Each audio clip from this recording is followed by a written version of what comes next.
Sobat Cuaca, salam hangat dari kami, tim perakiraan cuaca. Hari ini, saya, Alvina Timanta Bru Prangin perakirawan cuaca Anda, akan menyampaikan penjelasan singkat mengenai kondisi atmosfer terkini yang terpantau di wilayah sekitar Great Lakes yang mencakup negara bagian Michigan, Wisconsin, Illinois bagian utara, Indiana bagian utara, Ohio bagian utara, Pennsylvania bagian barat laut, dan New York bagian barat laut. Mari kita bahas satu persatu secara lebih mudah. Yang pertama, pada sistem tekanan udara, dari hasil analisis peta cuaca, saat ini terdapat satu sistem tekanan rendah atau low di sekitar Great Lakes, tepatnya sedikit di utara Danau Superior dengan tekanan sekitar 994 hektopascal.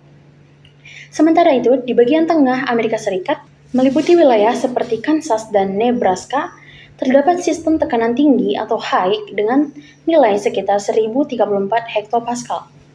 Nah, untuk sobat cuaca yang belum familiar, sistem tekanan ini punya pengaruh besar terhadap arah angin.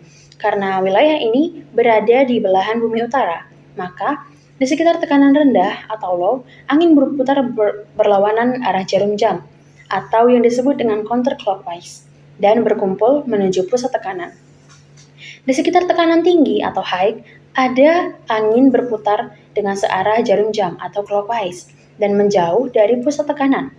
Pola inilah yang menyebabkan adanya aliran udara dari wilayah tekanan tinggi menuju tekanan rendah, atau dengan kata lain dari daerah yang relatif tenang ke daerah yang berbadai.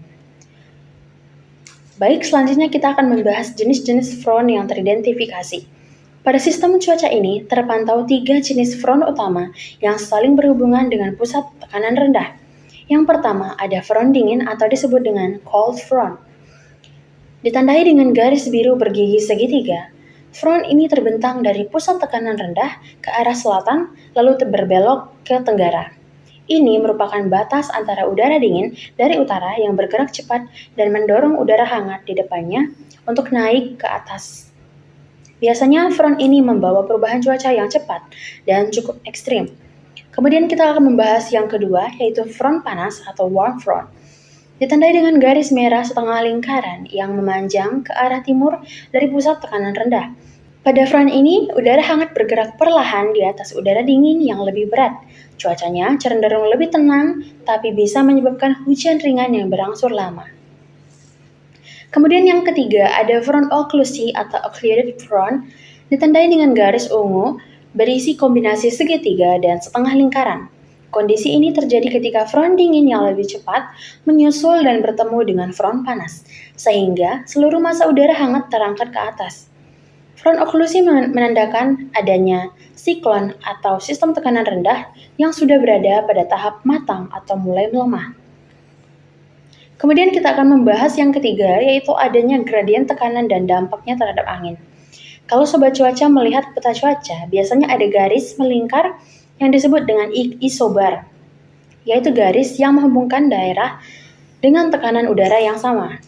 Nah, di sekitar pusat tekanan rendah di wilayah Great Lakes, terlihat garis isobar yang sangat rapat. Ini menandakan adanya perbedaan tekanan yang besar dalam jarak yang pendek, atau istilahnya gradien tekanan curam. Akibatnya, di wilayah ini terbentuk angin yang bertiup sangat kencang, terutama di sisi barat dan barat laut sistem tekanan rendah tersebut. Semakin rapat garis isobar, semakin besar gaya dorong angin yang terbentuk. Kemudian selanjutnya kita akan membahas kondisi cuaca di depan dan di belakang front dingin. Sekarang kita bahas bagaimana cuaca berubah saat front dingin melintas. Yang pertama, di depan front dingin atau warm sector, wilayah di depan front ini berada dalam sektor hangat. Udara terasa lebih lembab dan suhu relatif tinggi. Saat front dingin mendekat, tekanan udara mulai menurun. Maka massa udara hangat terangkat cepat oleh dorongan udara dingin di belakangnya.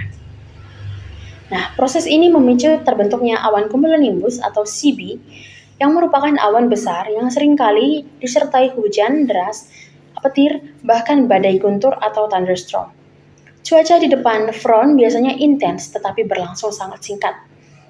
Di belakang front dingin atau cold sector, begitu front dingin lewat, udara dingin dan kering dari utara menggantikan udara hangat tadi. Suhu akan turun cepat, tekanan udara akan meningkat, dan langit menjadi lebih cerah atau hanya tersisa awan-awan cumulus kecil. Kondisi ini menandakan peralihan dari cuaca buruk menuju cuaca yang lebih stabil. Selanjutnya kita akan bahas satu fenomena khusus yang terjadi pada tanggal tersebut, yaitu Lake Effect Snow. Nah, ini merupakan hal yang menarik yang terjadi di wilayah tersebut, nah terutama di bulan November, yaitu fenomena Lake Effect Snow. Nah, begini penjelasannya. Ketika udara dingin dari Kanada meluncur ke selatan dan melewati permukaan danau yang masih lebih hangat, udara tersebut menyerap kelembaban dari danau. Nah, akibatnya, udara menjadi tidak stabil dan membentuk awan salju lebat di sisi bawah angin atau downwind dari danau. Dampaknya, beberapa kota di sekitar Great Lakes yang mengalami salju lokal yang hebat atau lebat, meskipun tidak semua wilayah terkena secara merata. Fenomena ini umumnya terjadi di musim dingin dan sering menyebabkan salju menumpuk cepat di area yang sempit.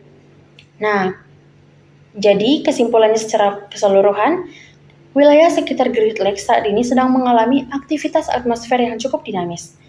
Interaksi antara massa udara hangat dan dingin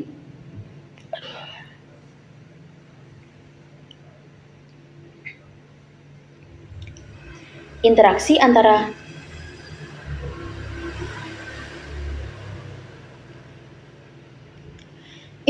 antara massa udara hangat dan dingin menyebabkan terbentuknya sistem front aktif disertai angin kencang, perubahan suhu drastis, serta potensi cuaca ekstrim seperti badai petir dan salju lokal.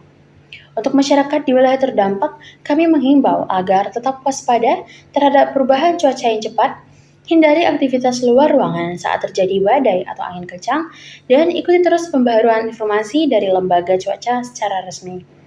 Demikian penjelasan kondisi cuaca hari ini, Sobat Cuaca. Semoga informasi ini bermanfaat dan membantu kita semua untuk lebih siap menghadapi dinamika atmosfer yang sering terjadi. Sampai jumpa di pembaruan cuaca berikutnya. Salam hangat dari kami, tim Perakiraan Cuaca.